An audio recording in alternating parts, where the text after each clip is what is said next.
আমরা মাহফিলে গেলে বিভিন্ন জায়গায় বেড হইতাইয়া কক হুজুর বেডিটিরে বালা করে কইয়া দেন, কথা হরে না।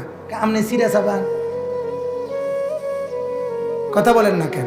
আমি কইয়া দিতাম, তাই নি বইয়া বইয়া সাদওয়ানে বিড়ি খায়, বন খায়, লম্বা লম্বা আলাপ করে, আর হেবাটার বেডি করে আমি ঠিক করে দিতাম হেবাটার বউরে।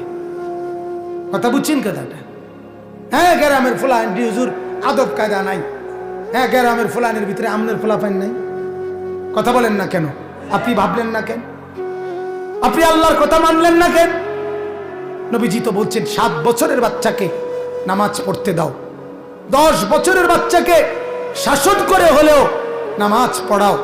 10 বছরের বাচ্চা গাড়তারামি করতে পারবে না, আপনি তখনই যদি তাকে নামাজে বাধ্য করতেন, ছেলেটা নামাজি হতে পারত। তখন যদি নুরানি মাদ্রাসায় পড়তে দিতেন তো আল্লাহর কোরআন শিখে ফেলতো। তখন যদি মাদ্রাসায় পড়াইতেন তো কোরআন শিখে নিত, ফায়দা হইতো। আপনি তাকে পড়াইলেন না, আপনি তাকে কোরআন শিখাইলেন না, মসজিদে নিলেন না, নামাজে অভ্যস্ত করলেন না। 16 বছর বয়সে তার ঘাড় শক্ত হয়ে গেছে, এই জন্য এখন আর কথা শুনতে চায়।